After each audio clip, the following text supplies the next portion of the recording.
What's up, you guys? This is NorbCam coming at you here Wednesday evening.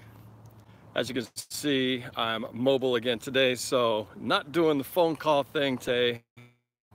Returning very soon once my regular schedule kicks back in. But for now, I'm out and about, so here to talk Seahawks football and whatever's on your guys' minds. What's up, Munching Ace Football? Thanks for tuning in.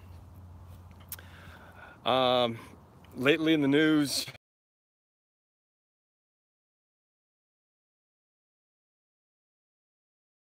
something to talk about.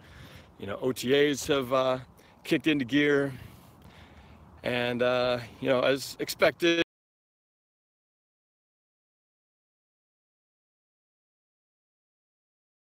not there. Also, Frank Clark, guys like that. Some of the veterans just not showing up. Of course, these are optional things, so it's not really that you know, that big of a thing to get worried about. But you know, again, trying to see this team gel as we are starting up new coaches, new systems, offense and defense. You kind of want these guys to get their reps in, but they're just gonna have to do it under a shorter time schedule, you know what I mean? But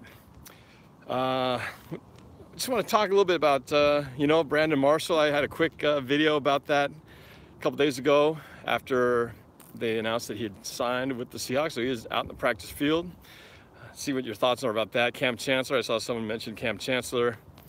Toxic Wolf, The Faux God, NJ So Fresh, Just Beast Mode, and X Chloe X, Mitchell Parrott, Brandon Marshall, yes, talking about that. Cold Tube Myers, what's up? Emerald City Riz, Anthony D, that's his last choir concert, very cool. D. Pagilia, something like that. What's up? NJ So Fresh, Brandon Marshall better be good. We'll talk about that in a second here. Bianca, Antoinette Sarte, Kam Chancellor will play, she says. We'll see about that. Luigi 55555. What's up? What's going on? David Hittershite. What you know? What's up? What's up?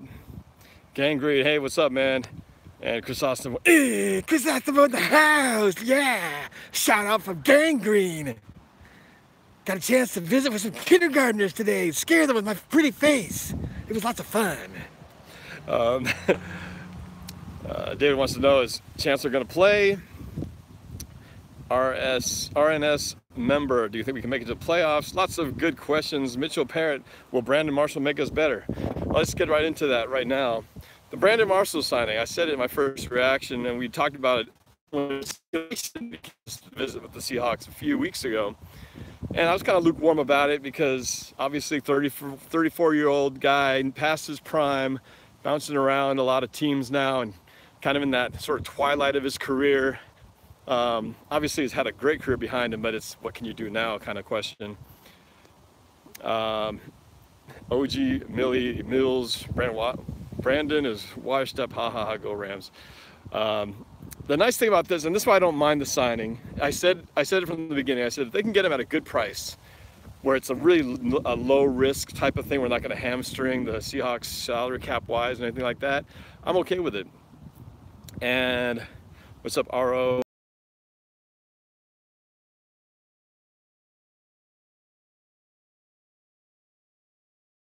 Bucks. I mean, that's really that's about as low risk as you can get, where they can try them out. If it doesn't work out, you know, they part ways and say, well, we gave it a try. Kind of reminds me of T.O. Remember when Terrell Owens tried out with the Seahawks back when Russell Wilson had his rookie year with us, and you know, nothing came of that, and he kind of went their separate ways. Seahawk Brasenio, what's up? Love the signing. It brings a veteran, says Braylon. Yeah, you know, and that's the other side to this whole thing, is that, you know, the on the field, what can we expect from Brandon Marshall? Well, the one thing we know he brings is he's a big-bodied receiver, something we really just don't have and haven't had in a while, other than Jimmy Graham, who technically was a tight end. Having a big receiver, you know, you don't have to be the fastest guy out there. You don't have to be the most, you know, amazing route runner. Sure, it helps.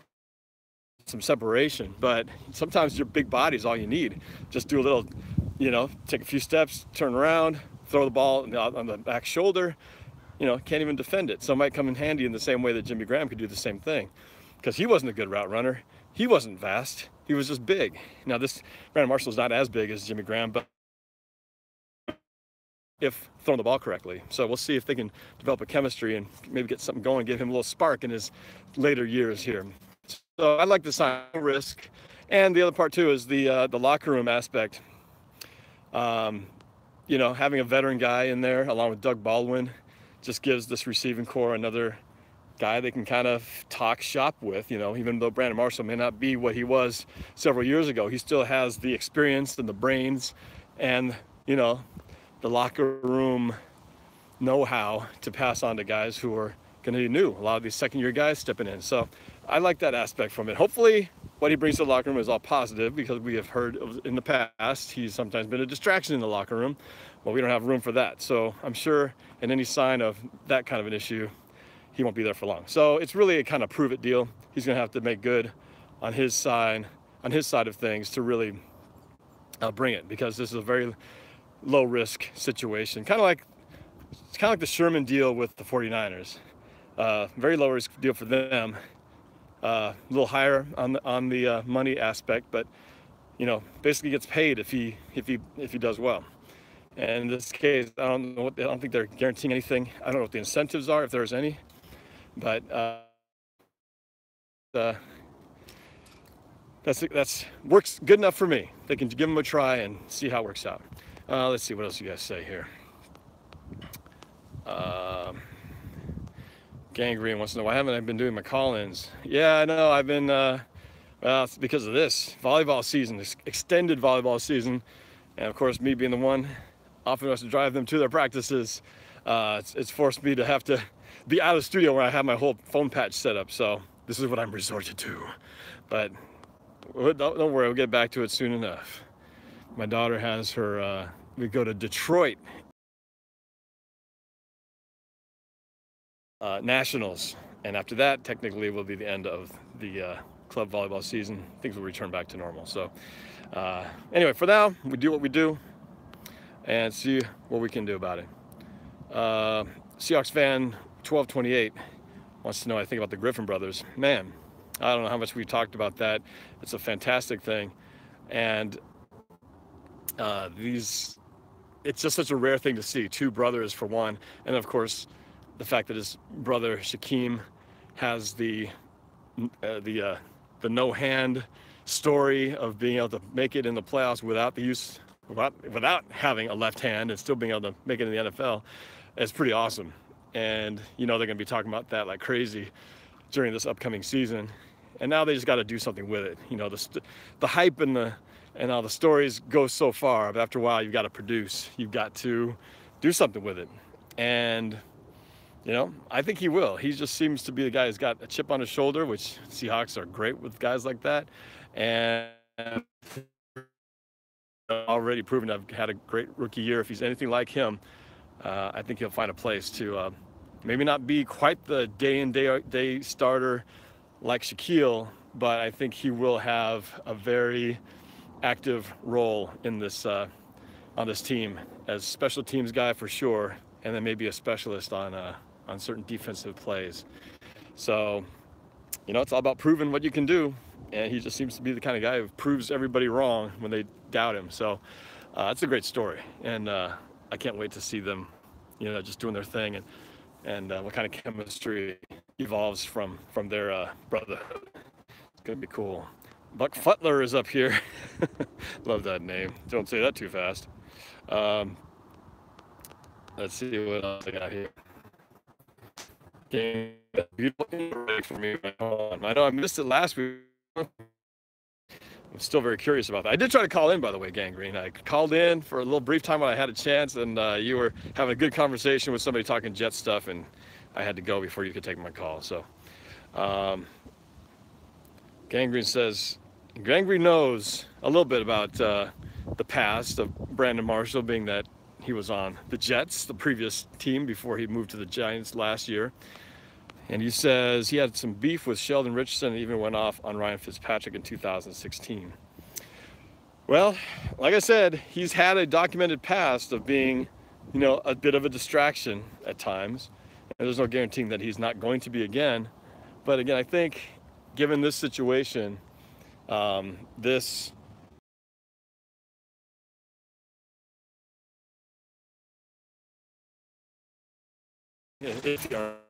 and so he would be stupid to go try to make trouble on a team where they're just kind of giving him his last life preserver chance at keeping his career going, considering that there's not a whole lot of teams lining up for his services, you know what I mean?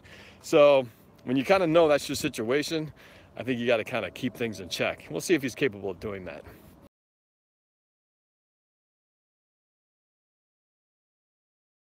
Constructed as it is, this is Russell Wilson's team now. You know, there was, I think, a lot of guys that didn't buy into Russell Wilson or kind of had a, you know, sort of a bit of a disagreement as to whose team it was, whether it was the defense's team or, you know, that sort of thing. But I think now, having purged the team of all the strong personalities that really weren't buying into the Coach Carroll philosophy and Russell Wilson as the leader, clearly now Russell Wilson is the man. He is the center of the Seahawks just as much as Peyton Manning was the center for the Colts and Aaron Rodgers for the Green Bay Packers and, you know, Tom Brady for the Patriots. That's Russell Wilson's team. And, you know, these guys will now have to buy into that, and the system will reflect that. So, you know, I think that's just going to be the philosophy moving forward. So I'm excited. I'm excited to see now that they have that established. It's a reboot, reset, but with Russell Wilson at the center, which was not how it was before. You know, Russell Wilson's kind of late to the party, kind of earned his way up alongside the other elements of the defense that were also built around the same time. So this is clearly a different situation. Let's see. Going back to the comments here. Elena McCollum, my birthday is June 13th.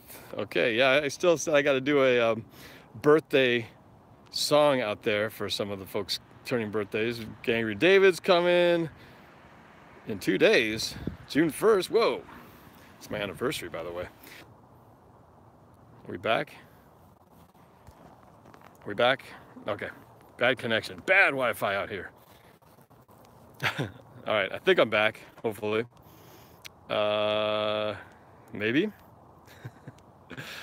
Can't tell if I'm live, hopefully. Somebody tell me if you can see me or not. RO says he's gone. Well, I'm gonna keep talking unless someone tells me that. Let's see, where were we at here? I was gonna talk about, oh, Lauren Stewart from Calgary. Nice, way up there. Can I do the moonwalk? Well, that's random. Can I do the moonwalk? All right, that's a crappy moonwalk. Hey, girder thing. Tennis shoes on, what do you expect?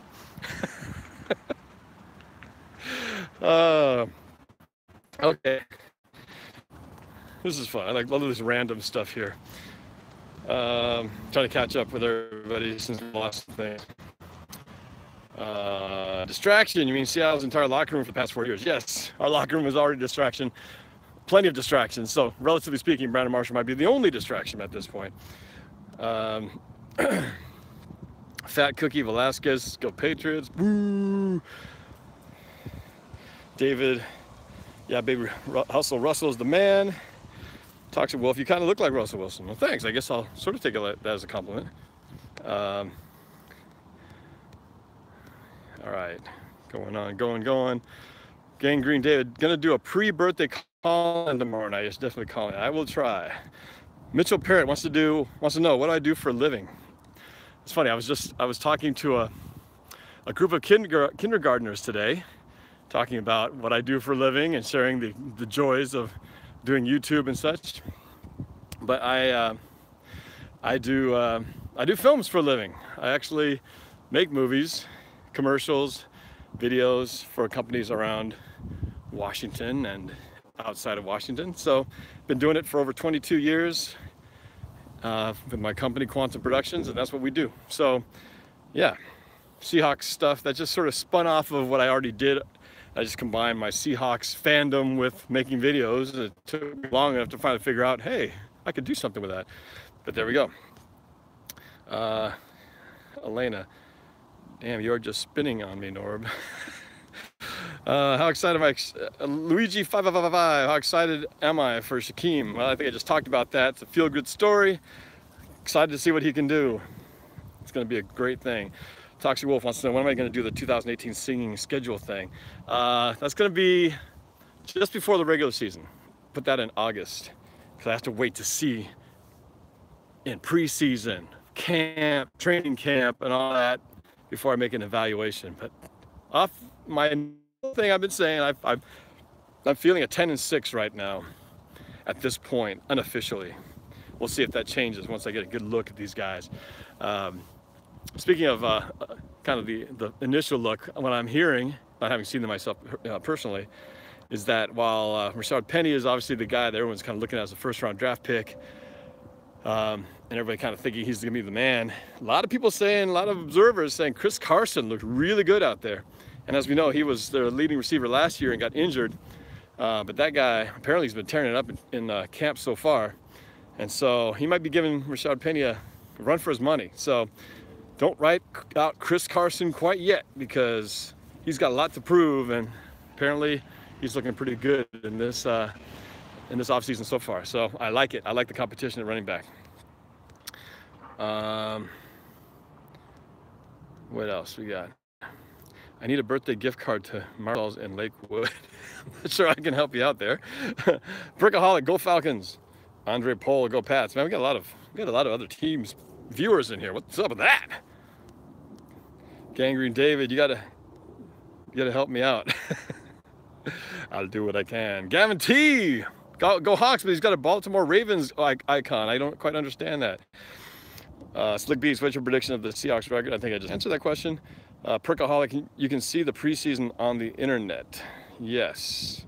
Well, it'll be televised as well. Most Wanted 28, which rookie do you believe will produce the best? It's a good question. It's hard not to have high hopes for Rashard Penny. I just like the idea of the Rashard Penny and Chris Carson combination. If those guys can both stay healthy, oh man, it's going to be freaking awesome, those two back there. You know, mix in a little CJ Pro size gear. Heck, half this season I'd be happy, because he hasn't played beyond a quarter of a season, it feels like. And that guy's money when he's in there. So I hope he can, stay healthy, and then we'll see what the Mike Davis and the rest of the gang can do. But I'm pretty excited about the Seahawks run game.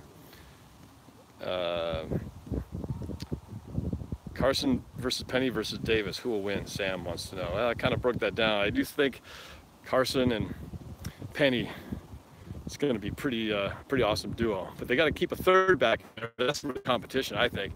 The competition is going to be CJ Pro size. David, how do you think Jimmy Graham will look with Aaron Rodgers throwing to him? Better, worse, or equal to his Hawks days? Better, without a doubt. Jimmy Graham is more suited towards a pass-happy offense. It's just something we really never were.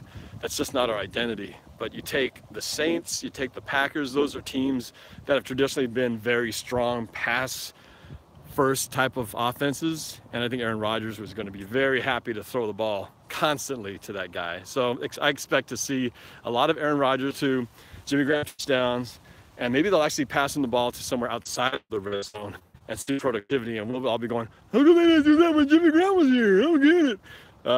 It's going to happen, folks, and I'm upset about it, because it's just going to happen. And we're going to be bitter about it, and there's nothing we can do, because we had our shot.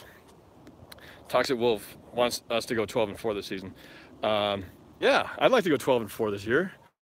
It's been a while since we've gone 12-4. I think last time we went 12-4 was in 2014 when we got to Super Bowl 49. After that, I think we were 11-5, 10-6, and then 9-7 last year, I believe. So yeah, 12-4 would be very welcome, but I don't know about that. That might be a challenge. Let's see, where are we here? Elena McCollum, you are very funny, Norb. Thank you. I try. Gavin, go Seahawks. I'm on my dad's account. He likes the Ravens. Ah, stealing the dad's account. I like it. Does he know you're stealing his YouTube account? Norb, you give some good analysis, man. I like some of these people on here who give lazy takes and don't back them up. It's ridiculous. Well, everyone's entitled to their opinion. Stupid opinions. Come on. All right, my back. Another internet glitch.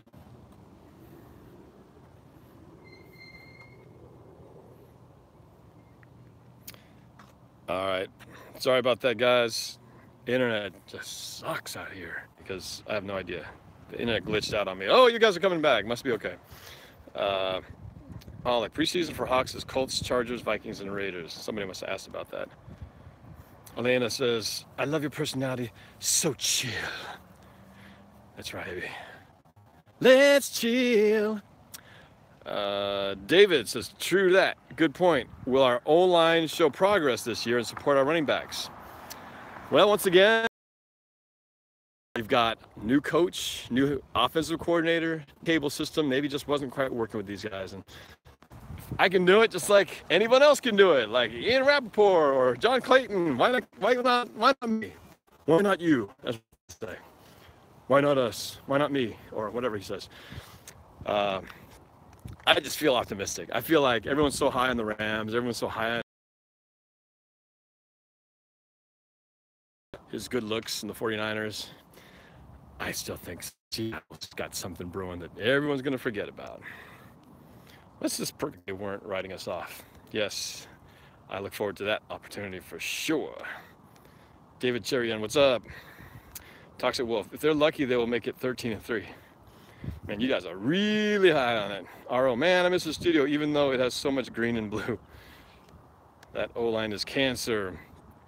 Plus, we have the Rams, Bucks, or say they, coming from a 49er fan, have the Rams, Bucks, Panthers, Vikings, Chargers on their schedule.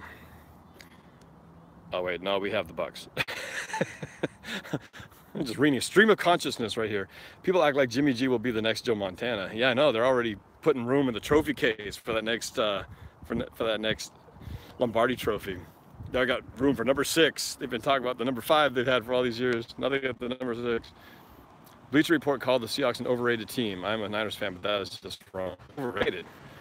Maybe in the past, but this year, I don't think so. Yeah. Toxic Wolf wants to say, what do I think about Ed Dixon, our new tight end? Well, from what I've seen, he's going to be a good run blocker. We got so many pieces that have been brought in to block. We got that tight end also from UW. Huskies, who's also another similar type of make, kind of that blocking tight end who can also catch the ball on occasion. Same thing with Ed Dixon. They're kind of two of the same. Reminds me of where we were back when we had, oh shoot, what's his name? Back when we had 2 or 3 big tight ends whose primary job was to block, back before we messed with the Jimmy Graham experiment. You know what I mean? Big number 80s, what's his number, 86? Can't believe I can't remember his name right now. Anyway, big tight end. If you remember, you can tell me. But it feels like that's the way we're going. It's really stacking the offensive blocking side of things. And again, I think Russell is going to do great when he's complemented with a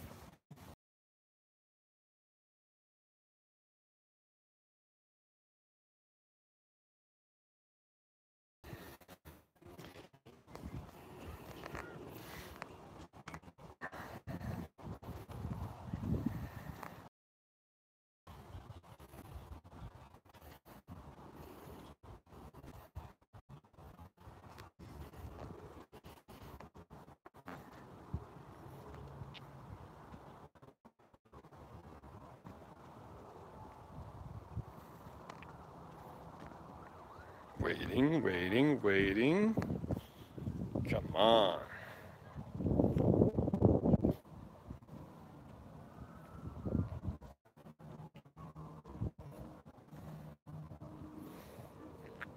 This is crap.